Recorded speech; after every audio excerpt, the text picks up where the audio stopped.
Одна такая машина стоит 430 тысяч долларов и валит целые деревья за считанные секунды. Но что позволяет ей рвать лес на части с такой легкостью? Сейчас расскажу, как устроен этот стальной монстр. Называется он харвестер.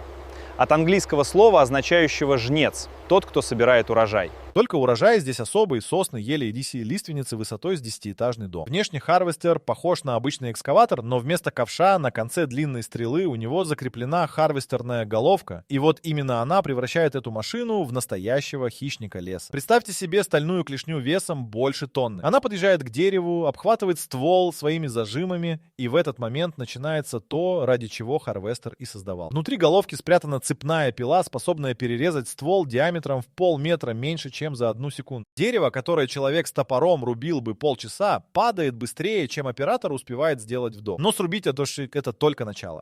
Дальше происходит самое интересное. Та же самая головка хватает поваленный ствол и начинает протягивать его сквозь себя, как нитку сквозь игольное ушко. Специальные ножи мгновенно срезают все ветки, а система измерения тут же считает длину и толщину бревна. Через несколько секунд от могучего дерева остается идеально очищенный хлыст, разрезанный на бревна нужного размера. Один оператор, сидя в кабине с кондиционером и джойстиками в руках, за смену обрабатывает столько деревьев, сколько бригаде лесорубов с бензопилами не осилить, и за неделю 200, 300, а иногда и больше стволов в день.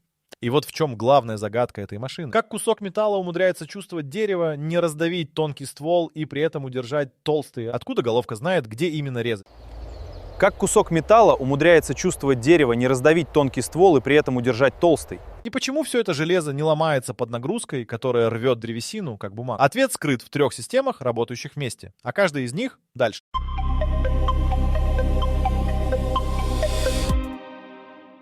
Первая система — гидравлика. Именно она заменяет харвестеру мышцы. Внутри машины работает мощный насос, который под огромным давлением гонит масло по стальным трубкам к цилиндрам. Работает это как система кровообращения, только вместо крови — густое гидравлическое масло, а вместо сердца — насос, создающий давление в 250 атмосфер. Для сравнения, в шинах легкового автомобиля давление около 2 атмосфер, то есть внутри харвестера давит в 100 с лишним раз сильнее. Именно это давление позволяет тонкой стальной клешне обхватывать полуметровый ствол и удерживать его на весу. Гидравлический цилиндр — это по сути шприц наоборот. Масло вдавливается в цилиндр и с силой выталкивает поршень, а поршень уже двигает зажимы и пилу. Чем больше масла закачали, тем сильнее хват. Вторая система — та самая, что позволяет машине чувствовать дерево. Инженеры столкнулись с проблемой. Тонкую осину нужно держать нежно, иначе стальные зубья раздавят ее в щепки, а толстый дуб изо всех сил, иначе он выскользнет. Человеческая рука делает это автоматически, а как научить металл?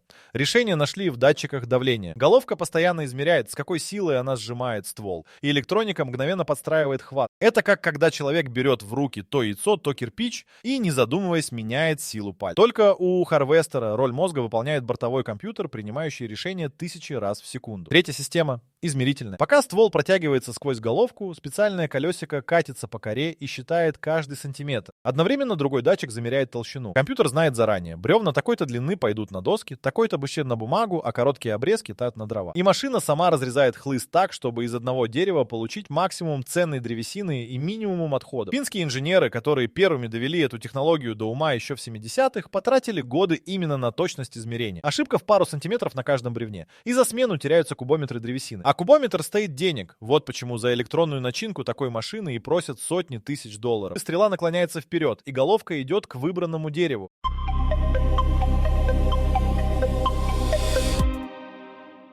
Все, что происходит дальше, укладывается в отрезок времени короче, чем нужно, чтобы прочитать это предложение. Зажимы обхватывают ствол у основания. Цепная пила выстреливает из корпуса головки и входит в древесину. Полсекунды, и дерево держится только на харвестере. Теперь важный момент, о котором мало кто задумывается. Дерево нельзя просто уронить куда попало. 20-метровый ствол весом в тонну, падая свободно, может расколоться, отскочить или придавить соседние деревья, которые еще рано валить. Поэтому оператор с помощью стрелы аккуратно направляет падающий ствол в нужную сторону и мягко укладывает его на землю. Это как когда человек не роняет тяжелую доску, а придерживает ее и опускает ее, только доска здесь длиной с автобус. Дальше начинается протяжка. Внутри головки крутятся стальные вальцы с шипами. Они цепляются за кору и тянут ствол сквозь корпус со скоростью до 5 метров в секунду. Пока ствол летит через головку, ножи-делимберы, прижатые к нему пружинами и гидравликой, срезают все сучья под самый корень. Работает это как чистка карандаша точилкой. Карандаш крутится, а лезвие снимает все лишнее по кругу. Только вместо карандаша кора, ель, а вместо стружки обрубленные ветки, которые разлетаются в стороны. И одновременно в те же секунды компьютер отсчитывает метры и командует пиле снова. Режь. Ствол делится на бревна. Первый рез — протяжка, второй рез — протяжка, третий. Одно дерево превращается в аккуратную стопку бревен за 10-15 секунд. Секрет этой скорости в том, что все три действия — валка, обрезка сучьев и раскрежовка — не идут по очереди с паузами, а сливаются в один непрерывный поток. Пока пила режет, вальцы уже готовы тянуть. Пока ствол протягивается, ножи уже чистят, головка не останавливается ни на мгновение. Именно поэтому опытный оператор успевает обработать дерево быстрее, чем новичок с бензопилой только подойдет к стволу и заведет мотор. Скорость здесь — это не сила, а слаженность механизмов, работающих как единый организм.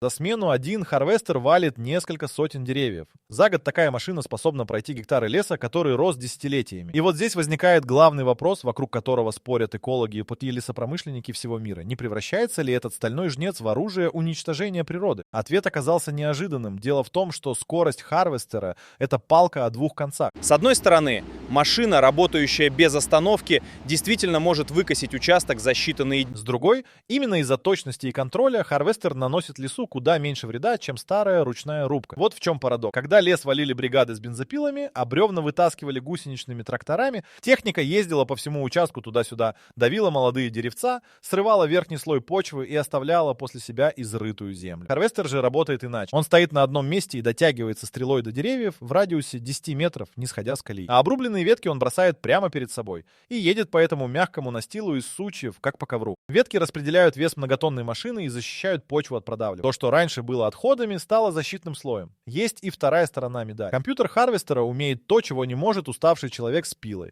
Вести выборочную рубку. Оператор задает машине правила. Срубить только больные, кривые и перестойные деревья, а молодые и здоровые оставить расти дальше. Так лес прореживают, как садовник прореживает грядку. И он восстанавливается быстрее, но и обольщаться не стоит. Там, где хозяин гонится только за прибылью, тот же харвестер за неделю оставляет от участка голое поле. Машина всего лишь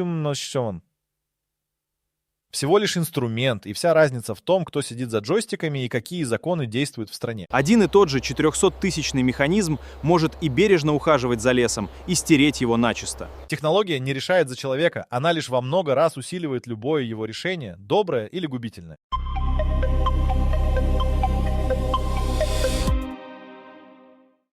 Каждое утро с одного и того же дерева, которое харвестер срубает за секунду, начинается длинная цепочка вещей, которыми пользуется каждый человек. Из этого ствола выйдут доски для дома, бумага для книг, картон для коробок, в которых приходят покупки, и даже вискоза для одежды. Мир потребляет древесину в таких объемах, что без машин, способных валить сотни деревьев в день, современная жизнь просто остановилась бы.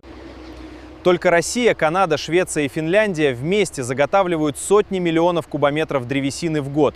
И почти все это делают именно харвестеры. Только Россия, Канада, Швеция и Финляндия вместе заготавливают сотни миллионов кубометров древесины в год. И почти все это делают именно харвестеры. Отсюда следует важная мысль. Будущее лесов зависит не от того, откажется ли человечество от этих машин, оно не откажется. От того, как быстро деревья успевают вырастать взамен срубленных. И вот тут появляется цифра, которая все меняет. Сосна, которую харвестер валит за 1 секунду, росла от 60 до 80 лет. Одно движение стрелы. И уничтожен труд почти целого века природы. Именно поэтому вокруг этих машин выстроена целая система правил. В скандинавских странах закон обязывает: срубил дерево, посади новое, а лучше нет. Спутники следят за вырубками из космоса, а сам харвестер записывает в память координаты и объем каждого срубленного ствола. Обмануть систему все труднее. Появляется и новое поколение тех. Инженеры уже испытывают харвестеры на электрической тяге, без рева дизеля и облака выхлопа. Разрабатывают машины, которые сами объезжают молодые деревья по данным со спутника. А головки учат распознавать породу и здоровье дерева по камере, чтобы решение о рубке принимал не только человек, но и искусственный интеллект. Так стальной жнец, который начинался как простая клешня с пилой, превращается в умный инструмент, знающий цену каждому дереву. И главный вывод из всей этой истории прост. Дело никогда не было в самой машине. $430 тысяч